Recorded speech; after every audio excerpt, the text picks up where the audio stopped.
বলা চলে যে হাদিকে নিয়ে কিন্তু ব্যাপক আলোচনা ছিল, বিশেষ করে জুলাইয়ের আন্দোলনের পর যে কয়েকজন তরুণ নেতৃত্ব রয়েছে তার মধ্য থেকে কিন্তু হাদি অনেকটাই অন্যদের থেকে একটু আলাদা ছিলেন।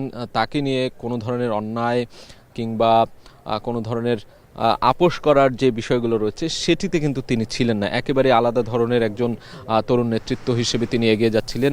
ইনকিলাব মঞ্চ, তিনি সেই ইনকিলাব মঞ্চের মুখপাত্র হিসেবে কাজ করছিলেন। এর পাশাপাশি ইনকিলাব যে কালচারাল সেন্টার একটি তৈরি করেছিলেন, যেখানে তিনি বিভিন্ন মানুষের কাছ থেকে বই সংগ্রহ করতেন। একটি কালচারাল ফেসিজমের বিরুদ্ধে তার যে একটি লড়াই, তার একটি কিন্তু তিনি নিদর্শন তৈরি করতে যাচ্ছিলেন। ঠিক এমন মুহূর্তেই হাদিকে কিন্তু টার্গেট করা হলো এবং তাকে যেভাবে আক্রমণ করা হয়েছে তাতে করে কিন্তু বোঝাই যায় যে নিশ্চিত হত্যার জন্যই এমনটি হয়তো করা হয়েছিল। কিন্তু এখন পর্যন্ত তিনি বেঁচে আছেন এবং তার যে সুচিকিৎসা, উন্নত চিকিৎসা, সেই চিকিৎসার জন্যই তাকে সিঙ্গাপুরে নিয়ে যাওয়া হচ্ছে। সেখানে তাকে উন্নত চিকিৎসা দিয়ে পরবর্তীতে আসলে কি অবস্থা হবে সেটির জন্য আসলে দেশবাসী অপেক্ষা করছেন, দেশবাসী দোয়া করছেন তার জন্য। একটু জানিয়ে রাখি যে ওসমান হাদির এই আজকের সিঙ্গাপুর যাওয়ার যে সফর সঙ্গী, সেখানে দুইজন সফর সঙ্গী হবেন বলে আমরা জানতে পেরেছি। আমিনুল হাসান ফয়সাল, যিনি ইনকিলাব মঞ্চের প্রতিনিধি, এবং তার সহোদর অর্থাৎ তার ভাই রয়েছেন ওমর বিন হাদি।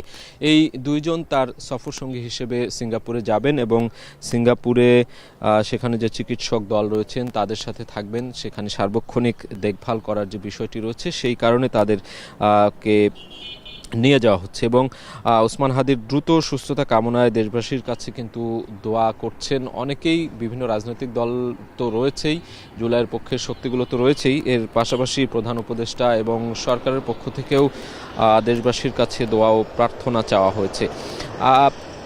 একটু জানিয়ে রেখে যে পুরানা পল্টনের যে বক্স কালভার্ট রোড, সেই রোড দিয়েই তিনি গেল শুক্রবার দুপুরে জুম্মার নামাজের পর যাচ্ছিলেন। তার এক সহকর্মী ছিলেন সাথে।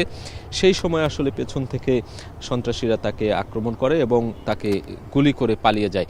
সেটির সিসিটিভি ফুটেজ কিন্তু এরই মধ্যে সোশ্যাল মিডিয়ায়, গণমাধ্যমে এসেছে।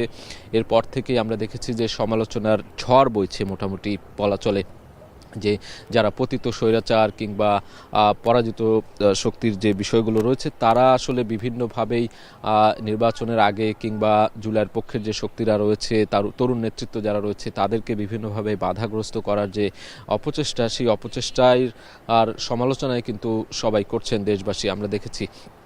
এবং সেই ঘটনার পর আমরা ঢাকা মেডিকেলে দেখেছিলাম যে তরুণ নেতৃত্ব যারা রয়েছে ইনকিলাব মঞ্চ ছাড়াও অন্যান্য যে নেতৃবৃন্দ তারাও কিন্তু দেখতে গিয়েছিলেন তাকে।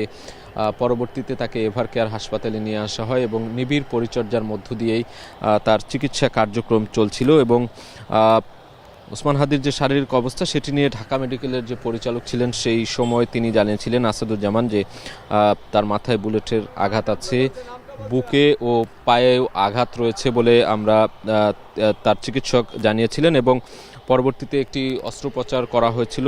তারপরে তার যে উন্নত চিকিৎসা, সেই উন্নত চিকিৎসার জন্য তাকে এভার কেয়ার হাসপাতালে নিয়ে যাওয়া হয়। সেখান থেকে আজকে সিদ্ধান্ত হয়েছে, গেল কয়েকদিন ধরে কিন্তু সিদ্ধান্ত চলছিল, আলোচনা চলছিল যে তাকে দেশের বাইরে উন্নত চিকিৎসার জন্য নিয়ে যাওয়া। পরবর্তীতে আসলে সেটি ঠিক করা হয় যে তাকে সিঙ্গাপুর পাঠানো হবে এবং সিঙ্গাপুরে যাওয়ার জন্য যে এয়ার অ্যাম্বুলেন্স সেটি আজকে সকালে 11টার কিছু পরে হযরত শাহজালাল আন্তর্জাতিক বিমানবন্দরে এসে পৌঁছেছে। আমরা দেখানোর চেষ্টা করছি, আমাদের ক্যামেরা থেকে অনেকটা দূরে অবস্থান করছে সেই এয়ার অ্যাম্বুলেন্সটি, সেটি আমরা হয়তো দেখানোর চেষ্টা করছি। সেটি ওখানে দাঁড়িয়ে রয়েছে এবং সামনে আমরা দেখতে পাচ্ছি একটি অ্যাম্বুলেন্স যেটি এভার কেয়ার থেকে এসেছে, সেই অ্যাম্বুলেন্সটিও কিন্তু দাঁড়িয়ে রয়েছে, যেটিতে করে ওসমান হাদিকে নিয়ে আসা হয়েছে।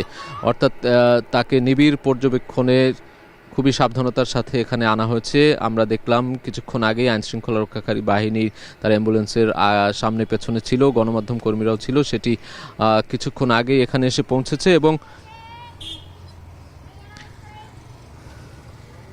এবং আমরা দেখছি তিনি দুপুর 2টা নাগাদ এই এয়ার অ্যাম্বুলেন্সটি সিঙ্গাপুরের উদ্দেশ্যে যাবে এবং সেই প্রক্রিয়ায় কিন্তু এখানে চলছে। আমরা দেখতে পাচ্ছি এয়ার অ্যাম্বুলেন্সের সামনে অ্যাম্বুলেন্সটি রয়েছে, লাল রঙের একটি এভার কেয়ারের লোগো সম্বলিত অ্যাম্বুলেন্স। সেখান থেকে হয়তো তাকে নামিয়ে এয়ার অ্যাম্বুলেন্সে তোলা হবে। তারপরেই 2টার দিকে হয়তো সেটি সিঙ্গাপুরের উদ্দেশ্যে ঢাকা ত্যাগ করবে। এই প্রক্রিয়াগুলো কিন্তু এখনো চলমান রয়েছে। আমরা দেখছি সিঙ্গাপুর থেকে দুজন গুলিবিদ্ধ শরীফ ওসমান হাদি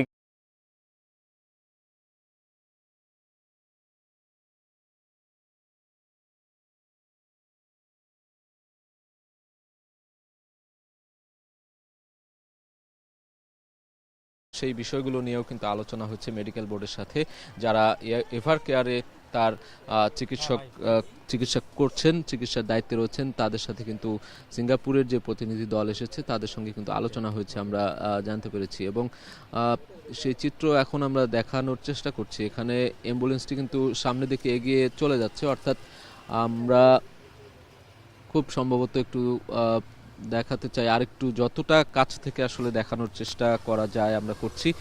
এয়ার অ্যাম্বুলেন্সে হয়তো তাকে তোলা হয়েছে, কেননা এভার কেয়ার থেকে আসা যে অ্যাম্বুলেন্স সেটি কিন্তু একটু সামনের দিকে এগিয়ে যাচ্ছে আমরা দেখছি, অর্থাৎ তাকে হয়তো এয়ার অ্যাম্বুলেন্সে ওঠানো হয়েছে, তারপরেই লাল রঙের যে অ্যাম্বুলেন্সটি রয়েছে সেটি সামনের দিকে এগিয়ে যাচ্ছে, আমরা সেটি দেখানোর চেষ্টা করছি।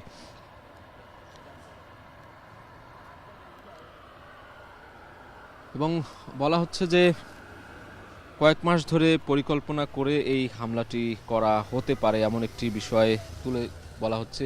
সোশ্যাল মিডিয়া আলোচনা আছে যে শরীফ ওসমান হাদি কিন্তু আধিপত্যবাদ কিংবা যে আগ্রাসন বিরোধী যে আন্দোলন, সেই আন্দোলনের কিন্তু একচ্ছত্রভাবে তিনি নেতৃত্ব দিয়ে যাচ্ছিলেন এবং সম্মুখ সারির একজন তরুণ নেতা, যিনি কোনো কিছুর সাথে আপোষ করেননি এখন পর্যন্ত। আমরা দেখেছি জুলাই পরবর্তী গণ অভ্যুত্থান পরবর্তী সময়ে অনেক তরুণ নেতৃত্ব নিয়ে কিন্তু তরুণ নেতাদের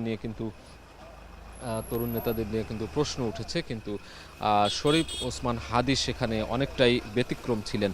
ইনকিলাব মঞ্চের মুখপাত্র হিসেবে কাজ করছিলেন তিনি। ইনকিলাব কালচারাল সেন্টার গড়ে তুলেছেন। ঢাকা ৮ আসনে যে স্বতন্ত্র প্রার্থী হিসেবে তিনি কাজ করছেন, নির্বাচনী প্রচারণা চালাচ্ছিলেন। সেই নির্বাচনী প্রচারণা চালানোর মধ্যেই এই ধরনের একটি ন্যাক্কারজনক হামলা তার উপরে করা হয় এবং সেই হামলার পর দেশ জুড়ে সমালোচনার ঝড় বইছে। সোশ্যাল মিডিয়া থেকে শুরু করে গণমাধ্যম, মানুষের মুখে মুখেই সবাই আসলে বলছেন যে হাদি যেন সুস্থ হয়ে ফিরে আসে। এই বিষয়টি কিন্তু সবাই চাইছেন এবং তার সেই সুস্থতার জন্যই এই সিদ্ধান্ত নেওয়া হয়েছে যে উন্নত চিকিৎসার জন্য তাকে সিঙ্গাপুর নিয়ে যাওয়া হবে।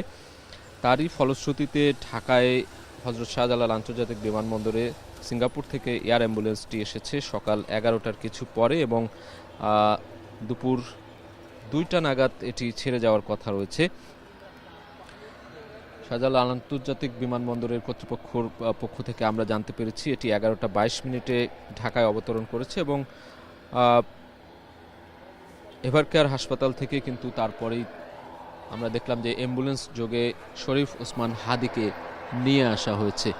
সেটি এখনও দাঁড়িয়ে রয়েছে, আমরা দেখছি। হয়তো যে কার্যক্রমগুলো রয়েছে উড্ডয়নের আগে, সেই কার্যক্রমগুলো সমাপ্ত হলেই সেটি তার নির্দিষ্ট গন্তব্যে উড্ডয়ন করবে। এবং ওসমান হাদির এই সফর সঙ্গী হিসেবে 2জন রয়েছে, যেটি আগেও জানিয়েছি। আমিনুল হাসান ফয়সাল, যিনি ইনকিলাব মঞ্চের প্রতিনিধি, এবং ওমর বিন হাদি, যেটি শরীফ ওসমান হাদির বড় ভাই। আমরা দেখেছি যে এই ঘটনার পর প্রধান উপদেষ্টার বাসভবনে গিয়েছিলেন শরীফ ওসমান হাদির পরিবার, তার ভাই গিয়েছিলেন, তার বোন গিয়েছিলেন। সেখানে প্রধান উপদেষ্টার পক্ষ থেকে, উপদেষ্টাদের পক্ষ থেকে কিন্তু সান্ত্বনা, সমবেদনা জানানো হয়েছে এবং বিচারের যে প্রক্রিয়াগুলো, অপরাধীদের ধরার যে প্রক্রিয়া, সেই প্রক্রিয়াগুলো কিন্তু এখনও চলমান রয়েছে। আমরা দেখছি আইনশৃঙ্খলা রক্ষাকারী বাহিনী কিন্তু সেই কার্যক্রমের জন্য কাজ করে যাচ্ছেন এখনও। এরই মধ্যেই একটি খবর যেটি আমরা গতকাল থেকেই জানতে পেরেছি যে তাকে আক্রমণকারী যে সন্ত্রাসীরা রয়েছে তারা ময়মনসিংহের হালুয়াঘাট সীমান্ত দিয়ে ভারতে পালিয়ে গেছেন বলে ধারণা করছে আইনশৃঙ্খলা রক্ষাকারী বাহিনী। এবং পরবর্তীতে আমরা দেখেছি যে তাকে যে মোটরসাইকেল চালক ছিলেন, মোটরসাইকেলের মালিক, তাকে কিন্তু মোহাম্মদপুর থেকে গ্রেপ্তার করা হয়েছে। এবং এই যে ঘটনাটি, এই ন্যাক্কারজনক ঘটনার জন্য কিন্তু সবাই বিচার দাবি করেছেন এবং আজকেও বিশেষ করে জুলাইয়ের পক্ষের যে শক্তিগুলো রয়েছে তারা তরুণ নেতৃত্ব তারাও কিন্তু ঢাকার বিভিন্ন জায়গায় রাস্তা ব্লকেট করেছেন, প্রতিবাদ জানাচ্ছেন, তারা পদত্যাগ চাইছেন স্বরাষ্ট্র উপদেষ্টার কিংবা আইন শৃঙ্খলা রক্ষাকারী বাহিনীর যে কার্যক্রম রয়েছে সেই কার্যক্রমে ত্বরান্বিত করার জন্য, অপরাধীদের ধরার জন্য যে ত্বরান্বিত করার যে প্রক্রিয়াগুলো সেগুলো যাতে দ্রুত সময়ের মধ্যে করা হয় সেই বিষয়গুলোর জন্যই কিন্তু আজকেও আমরা দেখেছি যে বিভিন্ন সংগঠন কিন্তু আজকে প্রতিবাদ করছেন, প্রতিবাদ মিছিল করছেন, তারা পদত্যাগ দাবি চেয়েছেন। এমন ঘটনাও কিন্তু আমরা আজকে দেখতে পেয়েছি রাজধানীতে বিভিন্ন জায়গায়। এই এবং তারা বলছেন যে শুধু শরীফ ওসমান হাদি নয়, পরবর্তীতে অন্যান্য তরুণ নেতৃত্ব বা রাজনৈতিক নেতৃবৃন্দ যারা রয়েছেন তাদের দিকে যাতে আর কোনো ধরনের আঘাত না আসে, তাদের যাতে নিরাপত্তা ব্যবস্থা নিশ্চিত করা হয় সেই বিষয়গুলোর ওপর কিন্তু জোর দিচ্ছেন তারা। সেটি নিশ্চিত করার জন্যই আইনশৃঙ্খলা রক্ষাকারী বাহিনী থেকে শুরু করে স্বরাষ্ট্র উপদেষ্টা থেকে শুরু করে সরকারের যে দায়িত্বশীল উপদেষ্টা রয়েছেন, দায়িত্বশীল পর্যায়ে যারা কর্মকর্তা রয়েছেন তাদের প্রতি কিন্তু তারা আহ্বান জানিয়েছেন এবং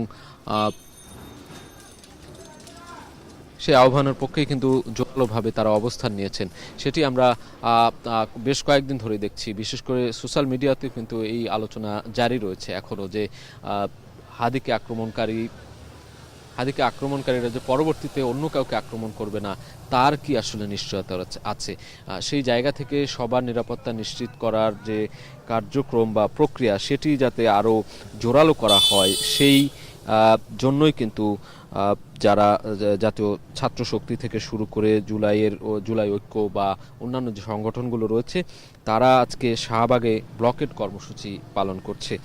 এই অবস্থার মধ্য দিয়ে আমরা কিন্তু দেখানোর চেষ্টা করছি এমন একটি অবস্থায় হাদিকে আসলে সিঙ্গাপুরে পাঠানো হচ্ছে।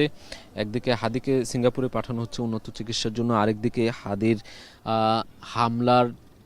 হামলাকারীদের ধরার দাবিতে বা বিচারের দাবিতে আরেকদিকে কিন্তু আন্দোলন কর্মসূচি চলছে, ব্লকেট কর্মসূচি চলছে। এমন অবস্থায় আমরা শাহজালাল আন্তর্জাতিক বিমানবন্দরে আসলে হাদিকে নিয়ে সিঙ্গাপুর যাওয়ার জন্য যে এয়ার অ্যাম্বুলেন্সটি প্রস্তুত রয়েছে সেটি দেখানোর চেষ্টা করছি, সেটি এখনও দাঁড়িয়ে আছে। আমরা যেটি জানতে পেরেছি যে শাহজালাল আন্তর্জাতিক বিমানবন্দর কর্তৃপক্ষের কাছ থেকে যে দুপুর 2টা নাগাদ এটি সিঙ্গাপুরের উদ্দেশ্যে রওনা করবে। এখনও প্রায় মিনিট 10 দেরি রয়েছে 2টা বাজতে। সেই জায়গা থেকে আমরা আরও কিছুক্ষণ অপেক্ষা করব, দর্শকদের দেখানোর চেষ্টা করব সরাসরি যে এই এয়ার অ্যাম্বুলেন্সটি কখন নাগাদ আসলে যখন ঢাকার শাহজালাল আন্তর্জাতিক বিমানবন্দর ত্যাগ করবে সেই মুহূর্তটি আমরা দেখাতে চাই।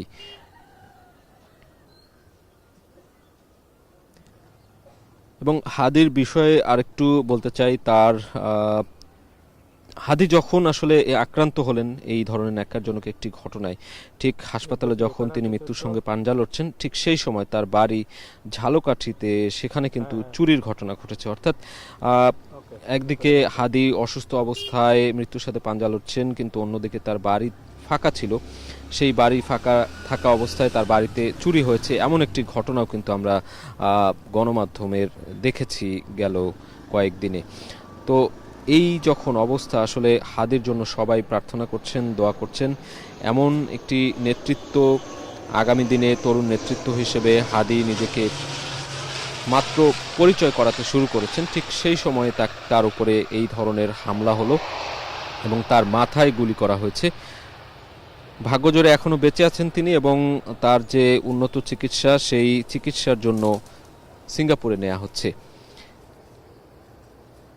সিঙ্গাপুরে নেয়ার যে প্রক্রিয়া সেটি আমরা দেখানোর চেষ্টা করছি, আর কিছুক্ষণ পরেই হয়তো তাকে নিয়ে যে এয়ার অ্যাম্বুলেন্স সেটি ফ্লাই করবে সেটি দেখানোর অপেক্ষায় আমরা আছি। ঢাকা 8 আসনে তিনি স্বতন্ত্র সংসদ সদস্য পদপ্রার্থী এবং ইনকিলাব মঞ্চের মুখপাত্র হিসেবে পরিচিত ছিলেন। গেল শুক্রবার বা জুমা তিনি বিজয়নগর দিয়ে যাচ্ছিলেন রিকশায়, তখনই হঠাৎ করে আসলে মোটরসাইকেলে করে তাকে উদ্দেশ্য করে গুলি ছোড়ে দুর্বৃত্তরা। বিজয়নগরের বক্স কালভার্ট এলাকায় এই ঘটনাটি ঘটে। পরবর্তীতে সিসি ক্যামেরার ফুটেজ দেখে অনেকেই কিন্তু নিশ্চিত হওয়া শুরু করেছিলেন যে কারা এই ঘটনাটি ঘটিয়েছে, কিংবা আমরা দেখতে পাচ্ছি এয়ার অ্যাম্বুলেন্সটি কিন্তু এগিয়ে যাচ্ছে, অর্থাৎ সেটি ফ্লাই করবে আর কিছুক্ষণ পর, সেটি আমরা দেখানোর চেষ্টা করছি একেবারে সরাসরি এখন টেলিভিশনের ক্যামেরায়। আমরা একটু দেখাতে চাই সেটি আসলে রানওয়ে ধরে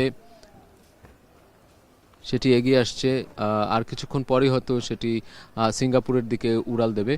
এবং হাদির উন্নত চিকিৎসার জন্য এই এয়ার অ্যাম্বুলেন্সটি আজকে সকাল 11টার কিছু পরেই হযরত শাহজালাল আন্তর্জাতিক বিমানবন্দরে অবতরণ করে এবং পরবর্তীতে এখানে যে দুজন প্রতিনিধি এসেছিলেন, একজন চিকিৎসক এবং একজন নার্স, তারা এভার কেয়ার হাসপাতালে গিয়েছিলেন। সেখানকার যে মেডিকেল বোর্ড রয়েছে তাদের সাথে আলোচনা করে তারপরে সেখান থেকে তাকে একটি অ্যাম্বুলেন্সে করে বিমানবন্দরে নিয়ে আসা হয়। সেখান থেকে নামিয়ে তাকে এয়ার অ্যাম্বুলেন্সে তোলা হয় এবং সেটির যে উড্ডয়নের আগের যে প্রক্রিয়া, সেই প্রক্রিয়া সম্পন্ন হয়েছে। আমরা দেখছি সেটি ধীরে ধীরে রানওয়ে দিয়ে কিন্তু এগিয়ে যাচ্ছে এবং সেটি আমরা সরাসরি দেখাতে চাই।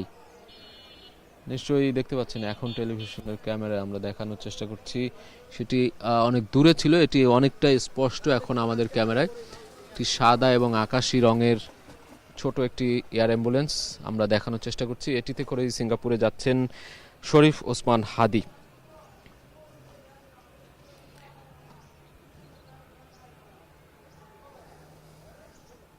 গেল কিছুদিন ধরেই তিনি কিন্তু ঢাকা ৮ আসনের স্বতন্ত্র প্রার্থী হিসেবে নির্বাচনীর যে প্রচারণা, সেই নির্বাচনী প্রচারণা চালিয়ে যাচ্ছিলেন এবং বলা হচ্ছিল যে তিনি অনেক ধরনের হুমকি ধামকি পাচ্ছিলেন বিভিন্ন জায়গা থেকে, এমন বিষয়গুলো কিন্তু এসেছিল। তবে তিনি খুব সাহসিকতার সাথেই নির্বাচনী প্রচারণা চালিয়ে যাচ্ছিলেন, আধিপত্যবাদের বিরুদ্ধে কথা বলছিলেন। তিনি তার বক্তব্যে, তার স্ট্যাটাসে, তার যে কর্মকাণ্ড, রাজনৈতিক কর্মকাণ্ড, সব কিছুতে আসলে নির্দ্বিধায় নির্ভয়ে অনেকগুলো কাজ করে যাচ্ছিলেন। সেই জায়গা আর বিপক্ষ শক্তি যারা রয়েছে, তিনি ভারত বিরোধী কথা বলতেন, আগ্রাসন বিরোধী কথা বলতেন, সেই জায়গাগুলো থেকেই তাকে হয়তোবা টার্গেট করা হয়েছে এবং সবশেষ গেল শুক্রবার তাকে গুলি করা হয়। এমন অবস্থায় জুলাইয়ের যারা আন্দোলনকারী ছিলেন, অন্যান্য ছাত্র নেতৃবৃন্দ রয়েছেন, তারা কিন্তু উদ্বেগ প্রকাশ করেছেন এবং উদ্বিগ্ন হয়েছেন এবং নিরাপত্তার কিন্তু অনেকেই কথা বলছিলেন, নিরাপত্তা বাড়ানোর কথা বলছিলেন, আইন শৃঙ্খলা রক্ষাকারী বাহিনীর তৎপরতা বাড়ানোর কথা বলছিলেন, যারা পতিত শক্তি রয়েছে তাদেরকে প্রতিহত করার কথা বলছিলেন। সেই বিষয়গুলো কিন্তু জোরালো হয়েছে এই ঘটনার পর। অর্থাৎ হাদির উপরে হামলা, এই ন্যাক্কারজনক হামলা, সেটি সবার মধ্যে আসলে এটি ভীতি সৃষ্টি করা কিংবা সবাইকে দমিয়ে রাখার যে অপচেষ্টা, সেটির একটি বার্তা হতে পারে। তবে আমরা দেখেছি হাদিকে আক্রমণ করার পর আন্দোলন কিন্তু আরও বেগবান হয়েছে, তার পক্ষে কিন্তু সবাই দাঁড়িয়ে গেছেন। তার সুস্থতা কামনা করার পাশাপাশি তাকে যারা গুলি করেছে সেই সন্ত্রাসীদের ধরার জন্য আইনশৃঙ্খলা রক্ষাকারী বাহিনী যাতে তৎপর হয়, আরও জোরালো করা হয় নিরাপত্তা, সেই বিষয়গুলো কিন্তু উঠে এসেছে। আমরা দেখেছি যে সমালোচনার ঝড় বয়ে গেছে সোশ্যাল মিডিয়া থেকে শুরু করে রাজনৈতিক ময়দানে। এবং তার পরিবার প্রধান উপদেষ্টার বাসভবনে গিয়েছিলেন, সেখানে তাদেরকে সান্ত্বনা দেওয়া হয়েছে, তাদেরকে আশ্বস্ত করা হয়েছে যে এই ঘটনার পেছনে যারাই থাকুক তাদের শাস্তির আওতায় আনা কিংবা আইন শৃঙ্খলা রক্ষাকারী বাহিনীদের দিয়ে তাদেরকে ধরার যে বিষয়গুলো, সেগুলো কিন্তু আশ্বাস দেওয়া হয়েছে। আমরা দেখতে পাচ্ছি এই মুহূর্তে এয়ার অ্যাম্বুলেন্সটি রানওয়ের দিকে আমরা দেখানোর চেষ্টা করছি। রানওয়েতে সেটি ছুটে যাচ্ছে, আর কিছুক্ষণ পরেই হয়তো উড়াল দেবে সিঙ্গাপুরের উদ্দেশ্যে। এয়ার অ্যাম্বুলেন্সটি এখন টেলিভিশনের পর্দায় আপনারা দেখতে পাচ্ছেন। রানওয়ে থেকে কিন্তু দ্রুত গতিতে আমরা দেখছি যে সেটি উড়াল দেওয়ার পথেই রয়েছে। আমরা যতদূর সম্ভব সেটি দেখানোর চেষ্টা করলাম। এই মাত্র আসলে 1:55 হাদিকে বহনকারী যে এয়ার অ্যাম্বুলেন্স, সেটি সিঙ্গাপুরের উদ্দেশ্যে ঢাকার শাহজালাল আন্তর্জাতিক বিমানবন্দর ত্যাগ করলো। সিঙ্গাপুরে গিয়ে তার উন্নত চিকিৎসার যে প্রক্রিয়া, সেই প্রক্রিয়াগুলো শুরু হবে, সেই কর্মযজ্ঞ শুরু হবে। এই সফর সঙ্গী হিসেবে তার সঙ্গে তার বড় ভাই গিয়েছেন এবং ইনকিলাব মঞ্চের আরেকজন প্রতিনিধি রয়েছেন, তিনি এখানে রয়েছেন। অর্থাৎ উন্নত চিকিৎসার জন্য হাদিকে সিঙ্গাপুরে নিয়ে যাওয়া হলো। আমরা দেখলাম এই মাত্র হাদিকে বহনকারী যে এয়ার অ্যাম্বুলেন্স G100 সিরিজের প্রাইভেট জেট, সেটি আজকে বেলা 11:22 এখানে এসেছিল। সেটি 1:55 হযরত শাহজালাল আন্তর্জাতিক বিমানবন্দর ছেড়ে গেল। সিঙ্গাপুরে নিশ্চয়ই সেখানকার চিকিৎসা ব্যবস্থা আরও উন্নত, এখানকার থেকে সেখানে উন্নত চিকিৎসা দেওয়ার যে কার্যক্রম সেগুলো হয়তো বা সিঙ্গাপুরে শুরু হবে। সেখানকার চিকিৎসক প্রতিনিধিরা এখানে যারা এভার কেয়ারে চিকিৎসা প্রতিনিধি ছিলেন, তার চিকিৎসক মেডিকেল বোর্ড ছিলেন, তাদের সাথে সমন্বয় করে নিশ্চয়ই